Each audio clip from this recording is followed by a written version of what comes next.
Hello viewers, welcome back to Strictly Coding. This is the episode 2 of the playlist called C++ function simplified, and there will be many more videos, at least 2-3 more videos on handling functions in C++. So in this video I am going to discuss how we can call a function, what are the different ways we can send parameters while calling a function from a caller. So there will be 5 segments in this video. In the first segments I'll be explaining what is the scope of a variable, and in the second, third and fourth segment I'll be explaining the call by value, that means calling a function by passing value of the parameters, then calling a value by passing reference of the parameter, and how to call a function by passing address of a parameter or parameters. Now in the last segment I'll discuss what we need to do if a function needs to return more than one output back to the caller, more than one value back to the caller. So that is the outline of the video. So let's begin. So first we have to look at the screen. So if you look here, I have already created a C++ project called C++ function episode-02, and there is a main function already. So what I'm going to do to explain the scope of the function, I will write some function other than main function, and I'll declare some variables in both functions or as a global, and see the consequences and try to understand what happens when you try to access them from different places and understand the scope of the variable. So let's say we have a function called doSum, which does not returns any data to its caller. So void doSum, okay, and doSum actually, for example, prints 3 variables x, y and z, okay. So doSum do not have any variable of its own, but it will try to access those variables from somewhere. So let's try to print something. So cout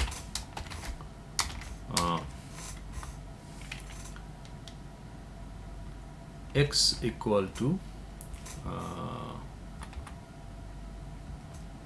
okay, so printed by doSum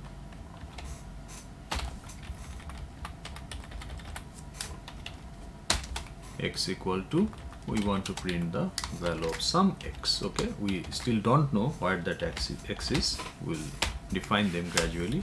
And similarly it tries to print y as well as z, okay. So printed by doSum y equal to some y and z equal to some z, okay.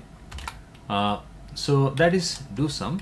And now we will have a main function. So int main,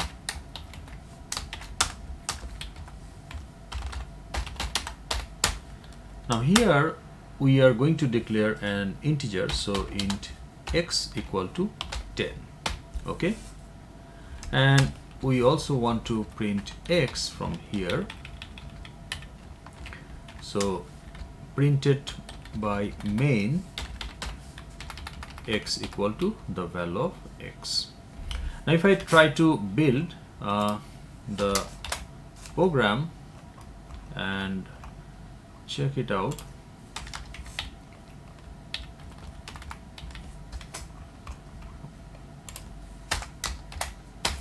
okay, so this is our program right now. So if I try to build, I should get a compilation error because we declared x inside main, okay, inside the definition of the main, and doSum is not part of main, but it is trying to access x. So the compiler will give you the error that undeclared variable x, because doSum don't have access to x. It is completely local to main. So x can be accessed only inside its territory, inside the block where it is defined, okay. So in this case main. So we tell a block a block is opened with the curly braces and it closes with the curly braces. So if you declare anything within a block, it is accessible only within that block. Okay, so therefore X is not accessible here. Okay, and of course it does not know Y and Z as well. Okay, so these three errors will be there. Now if I comment okay, so now if I declare an X here, so int X equal to let's say 150.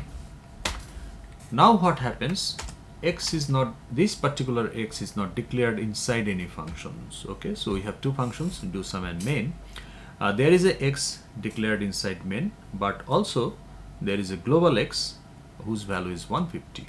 Now since it is not declared inside any scope, it is global, so it is accessible to all the functions. Okay, and also let's say we have a Y, so Y equal to 250. So both X and Y is now available to do sum as well as to main. Okay, now I comment the Z because Z is not yet declared, so I'll come here later. So now let's say main is also trying to print Y. Okay, so printed by main Y equal to Y. Okay, so now both do sum and main is trying to print X and Y. Now do sum will print X as 150 and it will print Y as 250. Okay, there is no integer declared inside do sum, but there are global X and Y which is absolutely accessible by do sum. So do sum will print X as 150 and Y as 250. However, when it comes to main don't have any Y declared, so it will use the global Y, so main will print Y equal to 250. However, when it comes to printing X, now main function has two different X. Okay, one is local to main, another is global. Now which one it will print? Okay, so will the compiler get confused to make the decision which X I should print? Not at all, because if there is any confusion, compiler will not compile it. Okay, so therefore what happens when there are a variable is declared in different scope by same name, and when that variable is used inside that scope, the local variable gets the highest precedence, highest priority. So therefore now compiler will see, okay, so I have an access to a local X whose value is 10, and I have access also to a global X whose value is 150. So two different independent integer, two different 4 bytes memory is allocated. One is associated with main function call, another is at the global data space of the program, okay, which is 150. So the memory location for the global X is different 4 bytes than the memory location of the local X, which is declared inside main. Okay, so they have their own content. Okay, now when main tries to print X, it actually refers to the local variable, because anything local inside a block gets the highest priority. So compiler is not at all confused and it will be built. Okay, so if I print now, you see main is printing X as 10 and Y as 250. So I need to call the do sum to make do sum print X and Y. So do sum. So if I rebuild and run again, now you see that main is printing X as 10 because it is local and Y as 250. On the other hand, do sum is printing X as 150 because it is getting the global version, and both main and do sum is printing Y as 250 because none of them has any local version. Okay, so that is the scope. Okay, now as I said, anything declared inside a block defines the scope of that variable to that block. So you cannot actually declare two variables with same name within same block, because that will confuse the compiler, because both of them will be treated as local, both of them will be given the same precedence, then which memory to use, because you are trying to declare 2x within the same block, and that is why compiler will not allow you. Okay, so for example, at some point if I want to declare int x again, compiler will not allow me. Okay, so it will say x is already declared, redeclaration of x. So that is why we cannot define a variable twice within the same scope. But if the scope is different, it is absolutely possible, and that's why compiler allows us to declare an x inside main, and it allows us to declare a global x. Also, it will allow to declare an x within doSum if we want to. Okay. Now a block can be associated with something. In this case, the block is associated with the definition of main function. Okay. So this particular block is associated with the definition of doSum function. A block also can be associated with some control structure, okay, like if-else statement, for loop, do while loop, while loop. Also, it is possible that a block is not associated with anyone, okay, so it's simply just a privatized territory. It's not associated with anything. So that is also absolutely possible. Let me show you. Now, if I create a block, simply just an empty block, not as attaching this block to anything like a if else statement or for loop or a function, I can simply declare an integer here also. So int x equal to, let's say, 600. And now if I print that x, now this print statement will pick 600 because this is the block, and we redeclare x inside that block. So that is declared that x equal to 10, that x is declared outside this block, so no conflict will be there, and therefore this print will print x as 10, okay, but this print will print x as 600. Okay, so if we try to print this again after that attachment less block, then still it will print 10. Okay, so if we try to build and execute, we'll see that. Okay, so x is 10 in main, it is printing x is 10, and then it is printing x equal to 600 inside that nested block, and then when it comes out of that block again it prints 10. Okay, so that is actually gives you a pretty much idea what a scope of a variable is. Okay, so that was the first segment. Now I want to discuss how can we send parameters while calling a function. Okay, now let's say we want to find the average of two numbers. So now let's say x has two numbers, so int x comma int y. Okay, and now we want to call a function, let's say the print average. Okay, so print average. Okay, so that is the function name, so we should have that function. So let's say void print average. Okay, and print average is capable of calculating the average and printing it, but for what? So it needs to, so the caller, which is the main function in this case, needs to send the data on which the print average will work. So we want to print the average of x and y. Okay, so let's say x is 10 and y is 15. So we want to print the average of that, so we are sending x and y as parameter. Okay, so now this is the function call, and this is the definition of print average. Fine. Now print average receive this x and y, so it will have two parameters. Okay, so there will be two parameters, and the type of those parameters are integers. Okay, so let's say int p and int q. Okay, so now it needs to print the average, so the average is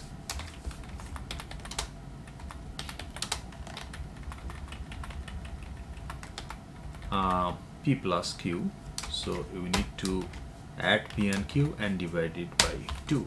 Okay, now p plus q is an integer, 2 is another integer, so this division will be integer arithmetic, so it will actually ignore the fraction, but an average can potentially be a fraction, so therefore we need to make one of the operands at least as a fraction, so that the operation, division operation, is treated as a floating point operation, so that if there is any fraction, it will come with the fraction. Okay, so that is the print average function. Okay, now if you look here, now p and q are the formal parameters and x, y are the actual parameters, so we send x, y to call the print average, and in the definition of print average we are representing x and y with p and q. But what that representation means, when we say p int p, now p is an integer. That's what it is. When you say int x semicolon x is an integer, so therefore p is an integer, q is an integer. So 4 bytes are allocated for p and another 4 bytes are allocated for q. It has nothing to do with the memory of x and y. X and y has their own bytes, 4 bytes each, associated with main function. Okay, so if you look at the diagram here, you can see that suppose a main function is the caller function and the 4 bytes are allocated for x, let's say byte number 100 to 103, because integer needs 4 bytes, and similarly 200 to 203 bytes are allocated for y. Okay, so these are the bytes for x and y. Okay, now if I say p and q are 2 independent integers, okay, so there will be memory associated because they are integers, so there will be another 4 bytes for p and q. Okay, so let's assume the address of x and y is starts from 100. Okay, so bytes address, okay, address of x. Okay, so let's say bytes 100 to 103. Okay, and similarly address of y, assume, and similarly address of y should be according to our assumption, it will be 200 to 203. Okay, so 200 to 203. Okay, now we are assuming, because when the program will be executed, then only we can tell what is the actual bytes, okay, given to x and y. Okay, and now p and q are 2 different integers, so they will also have their own bytes. Okay, so assume that p, the bytes are for p bytes, let's say 300 to 303, and for q it is 350 to 353. Okay, so that's our assumption. So what will happen, this is actually calling the function print average by passing the value of x and y. So the value of x is 10 and the value of y is 15, so these values will be stored in the memory of p and q, which are these bytes. Okay, 300 to 303 and 350 to 353. Okay, so totally different memory locations associated with the print average. So p and q are local to print average. As we discussed the scope of the variables, so scope of p and q is local to print average. Okay, so what is happening, all this function need is to read the value of x and y and use that value to calculate the average. So it really doesn't matter whether the 10 and 15 is read from the actual address of x and y, or it is read from the address of p and q. It really doesn't matter, because the content of this memory is 10, which is copied into this memory, and the value of this memory is 15, which is copied into this memory. Now it really doesn't matter whether you read 10 from this memory, that is from the address of x, or this memory, that is from the address of p. In either case you will get 10. All you need is to read the value of p and q and print the average. So it really doesn't matter whether you are reading from the actual parameters x, y, or reading from the copy variables p and q. So that is calling the function by passing value of the parameters. So when we should use call by value? Excuse me. If we know that the parameters are for read only, then we can use safely call by value, because it really doesn't matter whether the value is coming from the actual parameters address or coming from the copy variables address. Okay, in either case you just need the value to read and use it to in some calculation. Also, if you want the caller function, which is main in this case, wants to protect its data for accidental update, then also it can provide a copy. Okay, so call by value. Now what is call by reference? Now let's say we want to exchange x and y by calling a function called swap. So let me call that swap. Okay, and I am sending x comma y. Okay, so now we need to write the swap function.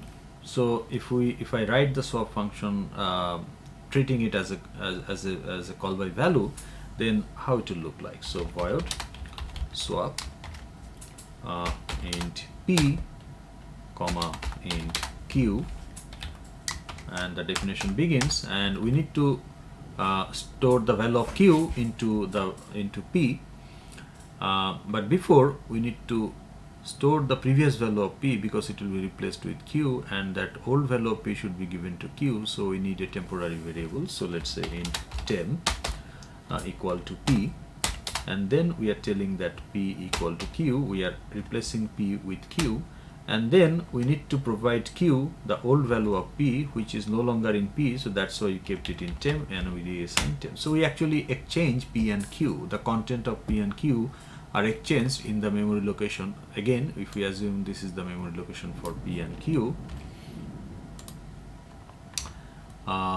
then they actually gets swapped inside this memory location. Okay, so 300 to 303 and 350 to 353. So contents of these two locations are exchanged, not the content of x and y are exchanged. Okay, so the value of x is 10 and the value of y is 15 stored in this particular bytes 100 and 200. They are not exchanged because p and q are independent integer, and we make the exchange with p and q. So call by value actually will not help us to swapping x and y. We can check that. Now suppose we want to print the x and y. So let's say cout printed by main. Okay, before swapping in main. So before swapping in main function. Okay, so we can say x equal to the value of x, and then y equal to the value of y. Okay, and we want to print again the x and y after the swap function is called. So we can say after swapping in main, x equal to x, y equal to y. So we may expect that it will the first cout will print 10 and 15 as x and y, and second one will print 15 and 10 as x and y. So we expect they are swapped, but actually they are not, because swap function received x and y into independent integers p and q, and p and q get swapped there, so x is not reflected. Okay, so if I build and run it,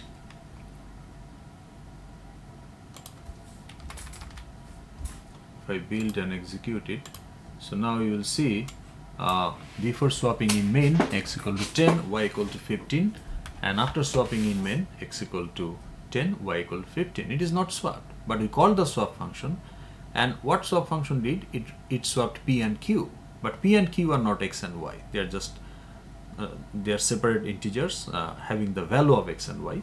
Okay, so what to be done? We can check that p and q are actually swapped, so we can print it here that before swapping in swap, we can check whether p and q get swapped or not. So p equal to the value of p and q equal to the value of q. Okay, so we can do the same thing after swapping p and q, and we'll see that p and q are indeed swapped. So after swapping in swap, we'll see that p and q get swapped. So we call the swap here. So if we rebuild and execute, now you can see that before swapping in main, so we are in main, x is 10, y is 15. Now we go inside swap. Now before we make the swap, p and q are 10, 15, and after swapping is done, p and q are exchanged. Okay, swapped. So now p is 15, q is 10. However, it does not affect x and y. So when we come back to main after swapping, it's still 10 and 15 old values. So call by value is not an appropriate solution for this. Okay, so what we have to do, we have to make sure that we call the swap function by sending either reference or address of x and y, so that it actually affects x and y. So let's talk about that. Now when we talk about call by reference, it means now p and q will no longer be independent integers having their own memory. So now if I say int p, if I declare like this, we know that p is an integer because that's the normal intuitive way of declaring an integer. But now if I say int ampersand p, and here as well as ampersand q, then p is not an integer because int ampersand is not an integer. Int ampersand represent reference of an integer. So what it means, p is an alias. Okay, so if I say for example, my name is Subrata Kumar Dey and my family member calls me, for example, let's say SKD. So SKD is an alias of Subrata Kumar Dey. Okay, for example, my university name is Independent University Bangladesh and people normally calls it as IUB. So IUB is an alias of Independent University Bangladesh. So p is an alias. Okay, so it's not a new integer. It's an alias of x. Okay, and q is an alias of y. So therefore there is no memory associated with p and q in swap function. Okay, so basically you are allowing swap function to access the local variable x and y in main by another name. Okay, that's it. So p and q are nothing but another name of x and y. So now if you do anything with p and q, if you update p and q, basically you are updating x and y because p and q are another name of x and y. Okay, so therefore p and q do not have their own memory. So if you look at the diagram here, you see in the function itself, swap function, which is the called function, p do not have its own memory. Rather p actually refers to x, okay, which is 100 to 103 byte number, and q is a reference, another name, alias of y. So q actually represent the address byte number 200 and 203. So if you make any change to p and q, basically you are making changes to x and y. Okay, so that is call by reference. Now call by reference is introduced in C++. As you know that C++ is an extension of C programming language, and so anything and everything in C language is kept in C++ and added additional features and things. So reference variable is one of them. Okay, reference is one of them.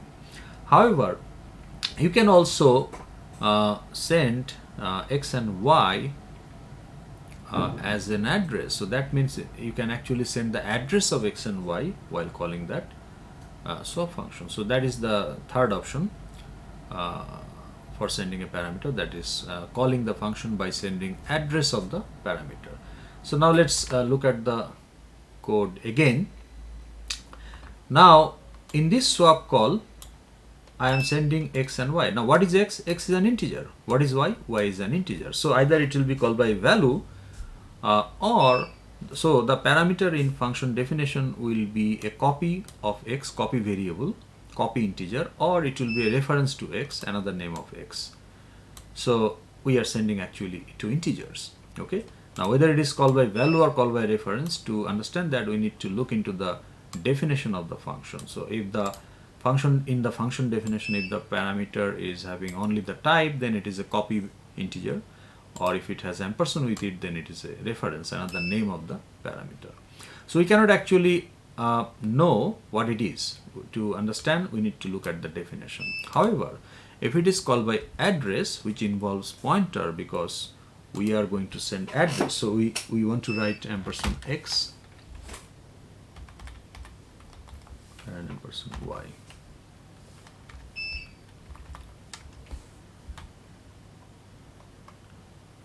Okay, so ampersand x and ampersand y. So what happens here, instead of sending the integer, we are sending address of an integer. Okay, so if you look at the diagram here, the address of x is byte number 100 to 103 and address of y is byte numbers 200 to 203. So the byte number 100 represent the address of x and byte number 200 represents the address of y. So instead of sending the value 10 and 15, we are going to send the address, that is 100, byte number 100 and byte number 200. So that's why we are calling the swap with the parameters $x, $y. So when we send an address, it only can be received in a pointer. Okay, so therefore our parameter will be now pointer. So I write int star ptr1 and int star, now it's no longer reference alias, it's a totally different thing, pointer. Okay, so which can store an address ptr2. Okay, so now ptr1 and ptr2 are the parameters. So now if you look at the diagram, so ptr1 and ptr2 actually receive the address of x, not the value of x. Okay, so ptr1 is not an integer so that it will store the value of x 10. No, ptr will now store the address of x, and that's what we sent while calling the function $x and $y. So ptr1 and ptr2 will store the address of x and y, which is byte number 100 and byte number 200. Now to store the address, ptr1 and ptr2 also need some memory, and let's assume the machine we are using use 64-bit addressing. So each byte number will be 8 bytes long, which is 64 bits. So for ptr1, let's assume the memory, the byte number 400 and 407, these 8 bytes will be stored to store the byte number of x, which is 100, and the byte numbers 500 to 507, these 8 bytes will be used to store the address of y, which is byte number 200. So now you see, for call by reference, p and q do not, no memory is associated with p and q, no additional memory is associated with p and q when it is called by reference, because p and q are alias, okay, another name of x and y.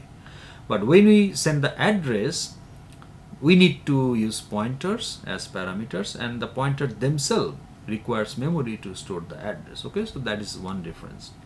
Now we need to actually use this address to exchange the value of x and y.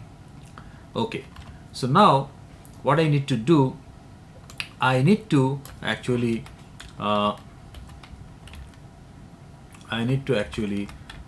store the value of the memory location 100 into a temporary variable temp. Okay, so temp is an integer which will store the value pointed by the address ptr1. Okay, so ptr1, look, if you just look here, ptr1 gives us what? If you look at the diagram, x gives us the content stored in the memory of x, which is 10. Similarly, if you look at the lower box, ptr1 gives us the content stored in ptr1, but now it is not a value, it is the address. Okay, so an address 100 cannot be stored in a temporary value, because in temporary variable we want to store 10. Okay, the value of x, because we want to replace the value of x with the value of y. So we want to store the value of x, the old value of x, into temp so that we can reassign it to y. So it will not help us to store the address. Okay, and also we cannot store an address as a value in an integer. So what we have to do, ptr1 gives us the address, so we need to dereference this address and we can get back the value. So we cannot write temp equal to ptr1. So to dereference, we have to use the asterisk sign. Okay, so star ptr1. ptr1 is 100 according to our diagram, hypothetical memory allocated diagram. So if we dereference ptr1 by writing star ptr1, we are actually getting the content. So we are having the address and we are getting the value from that address and storing it as the old value to some temporary variable. Now we are getting the, this is the address of y, so we are dereferencing the address of y and getting the value, which is 15, and this is the address of x, so we are dereferencing the address, so we are getting inside the memory, so we are actually replacing the value of that address, okay, of ptr1 with the value of that address ptr2. So we dereference ptr2, we get the value, we dereference ptr1 and we replace the value, okay. And then we dereference the address of y, which is ptr2 is the address of y, so we dereference and update that value with the old value of x, which is temp, okay. So that's it. So now you see this little bit inconvenient as compared to call by reference, okay. Call by address is little bit more inconvenient because you have to declare pointers, so pointers themselves will occupy memory, and you cannot use the pointers directly to represent the values because you have to dereference every time, okay, if you want to use the value through the pointer, okay. So that is why whenever you have an opportunity to use call by reference over call by address, do that, because that is more convenient, your code looks much simpler, okay. However, if you want to use pointer for any specific reason in your function, then you should send the address and receive it in pointer. So now let's build this and execute. Now we'll see that it has been swapped, okay. So you see now before swapping in main 10 and 15 x and y, and after the swap is called by sending address of x and y, it has been swapped. So now it is printing x equal to 15 and y equal to 10, okay. So that is actually call by value, call by reference and call by address. So if I just wrap it out, we can call a function by sending value of a parameter, so in that case it will be a copy variable.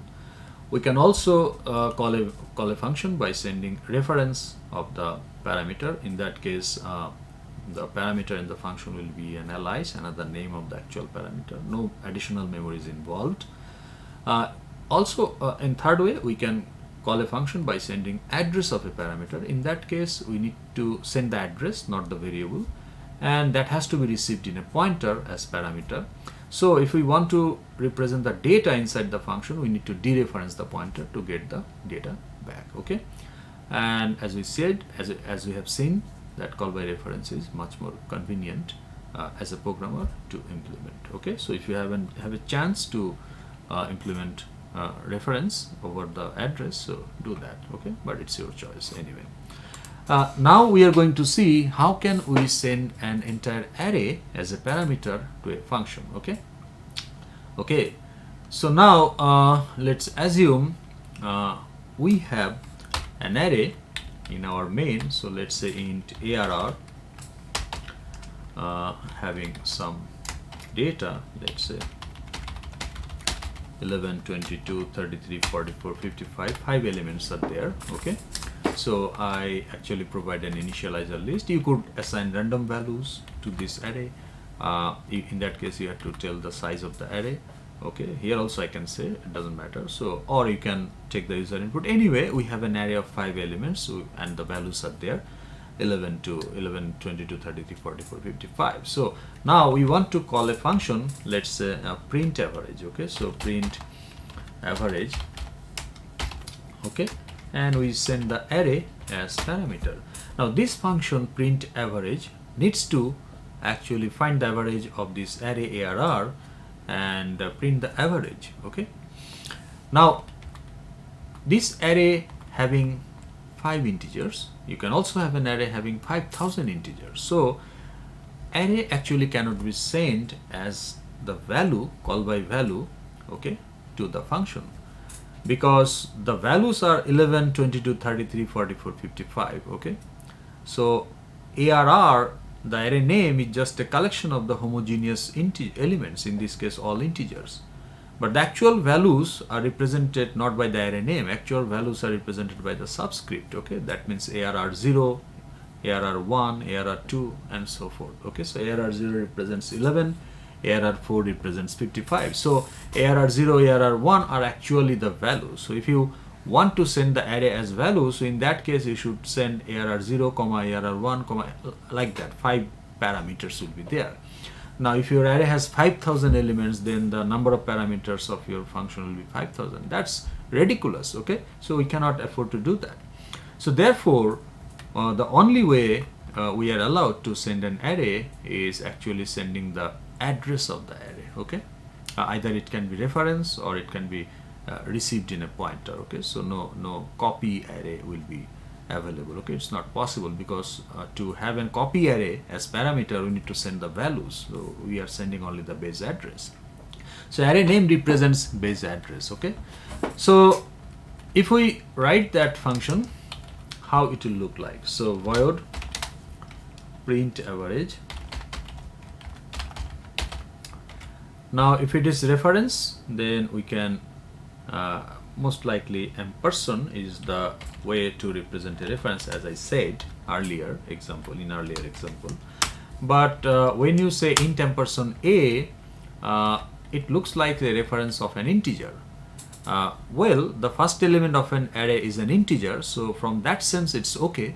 But the thing is, it's not an indication that it is the first integer of an array. Okay, so it also can be an independent integer.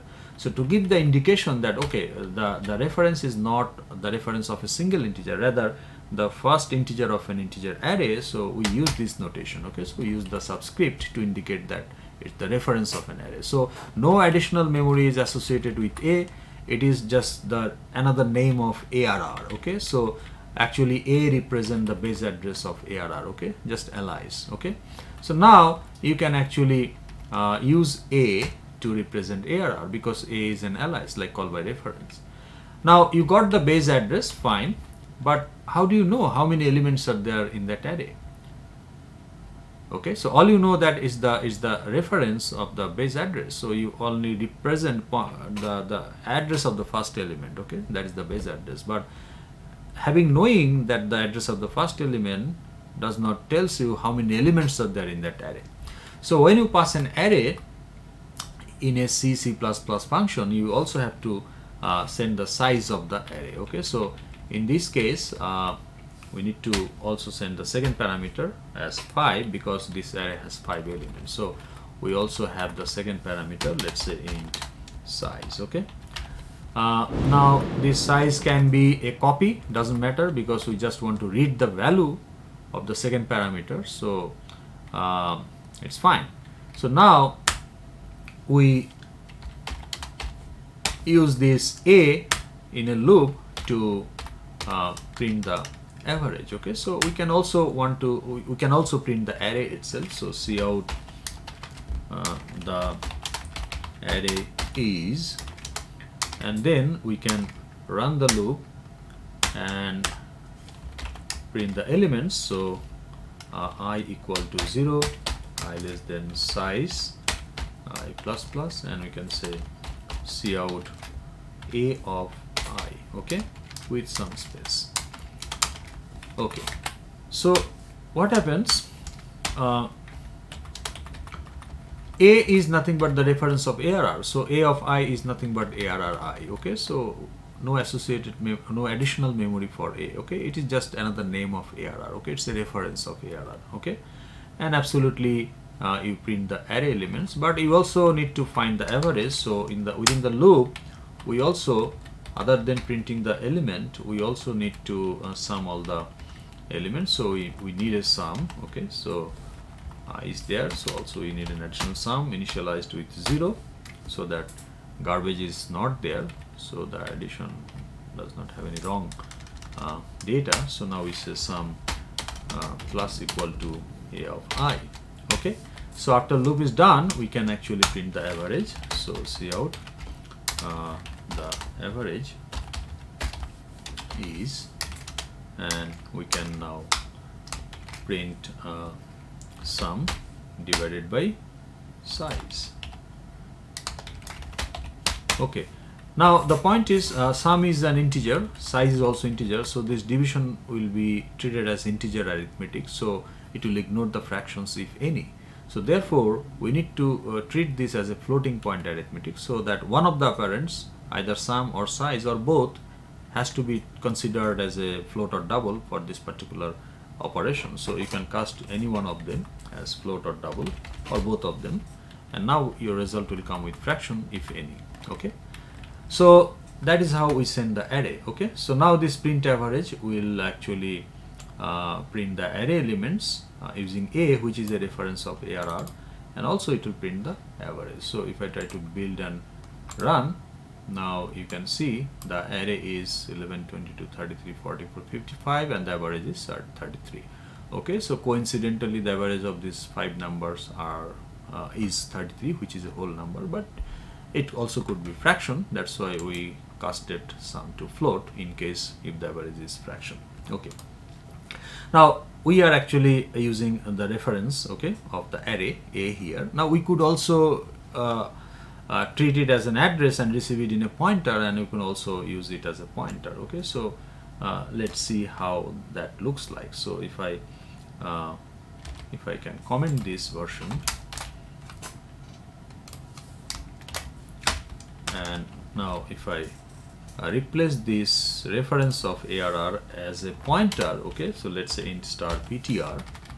Okay, now what I need to do, I can actually directly use ptr as and treat the pointer as an array. Okay, and this is absolutely allowed. Okay, so we know that the pointer arithmetic, how a pointer actually be dereferenced in case of continuous elements. Okay, and the like array is also continuous element, so the array actually applies pointer arithmetic internally. So therefore you can also treat a pointer like an array using index if that pointer represents the base address of an array. Okay, how that works, that's a different discussion. I intend to upload a video to explain the pointer arithmetic, so if you are interested, I would recommend you to see the video when it is uploaded. So that is the thing. So now if I execute rebuild and run, this also should work absolutely fine. Okay, so you see 11, 20, 33, 44, 55, these are the array elements, and the average is 33. Okay, but if you see here, if you have the chance to using a reference over the addressing using pointer, so do that. That makes your code looks much more cleaner. Okay, but anyway, that's your choice. The last thing that I want to discuss in today's video is that if a function wants to return something back to the caller, if the caller, now in this case print average is just called, main don't require anything back from print average, but sometimes the caller function may need some information back from the caller called function. In that case the function needs to return. Okay, so return type should be non-void, we know that. However, if the called function needs to provide multiple data back to the caller, how it is possible, what we need to do? As you know that if the return type is float, we can only return one float. If the return type is int, we can return only one integer back to the caller while returning the control. However, if the function needs to return multiple data back to the caller, it's not possible. So what we need to do? So let's say an example. Now suppose this same array, I'm declaring a float int average. Okay, and now I am calling the function the average equal to getAverage. Okay, now it is getAverage, and we are sending the array with the size. Okay, now the getAverage must return the average so that it can be stored in average, which should be a float, and so that main can use that average. Let's say main wants to print it. Okay, so main itself wants to print it, so the average is the variable average. Okay, so which was assigned with the return value of getAverage function. So getAverage needs to return one value, and that's absolutely fine. So if we write the getAverage here, so the return type of getAverage will be float. Okay, fine. So getAverage. Okay, so it need not to print anything. All it needs to do is return the average. Okay, so return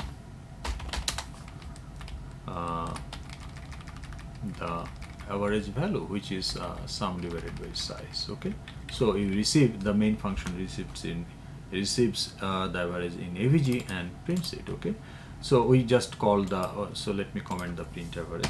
So we just call the get average. So now get average is returning the average back to the caller, which is main in that case. So now build and execute it, and now you will see the main itself is printing the average is 33. So it gets the 33 as the return value. However, if it needs to get multiple value from the function, then how it will look like. Okay, so now let's say we are calling get average and find max value. Okay, so maximum value of the same array. So it can return only one thing. So we are calling the function and getting it in average, so it should return average. But however, it also needs to identify the maximum value of that array and let the main function know what is the maximum element, so that main function can use it. Okay, so how it can be done. Okay, so now let's say maximum element also of course will be an integer, so let's declare an integer max. Okay, now we don't have any value assigned to max at this point, because that has to be found out by the function, and function should tell us what is the max. But the problem is function can only return the average. So how that max can be known here inside main. Okay, so in that case we have to send the max as the reference variable. Okay, so we have to use the reference of max in the function, so that it can update the reference variable and it will be reflected here. So the function name is getAverageAnfFindMax. So if I get the third variable, so let's say int m. Now m is a copy of max, so it will not help. So m should be a reference of max. Okay, or it also can be a pointer, but as I said, reference is much more convenient and looks cleaner. Okay, so now what we can say m equal to we can assume that the first element itself is the maximum element, so we can tell that, and inside the loop we can write if statement that if a of I is greater than m, then we need to update m with a of I. So a is a reference of ARR, m is a reference of max. So whenever we update max, okay, so we assume that the first element is the max m, so we update m one time here outside loop, and inside loop whenever we find any AI which is greater than m, we update m. So but updating m is nothing but updating max, okay, because m is a reference of max. So therefore we don't need to return max because we are going to return average. So indirectly we provide the max to main by updating the reference variable. So that is the trick. So if the function needs to provide multiple data back to the caller, it can only return one of them. Rest of them should come as parameter, as reference, okay, so that it needs to update the remaining outputs or remaining values that it needs to provide as the reference variable. Okay, so that is the thing. So that's it for today. Hope it helps you. If you like the video, please give us a thumbs up and share with your friends. Also consider subscribing and press the notification button so that you get updated with all future videos. Thanks for watching and being with me. See you in the next video. Good day.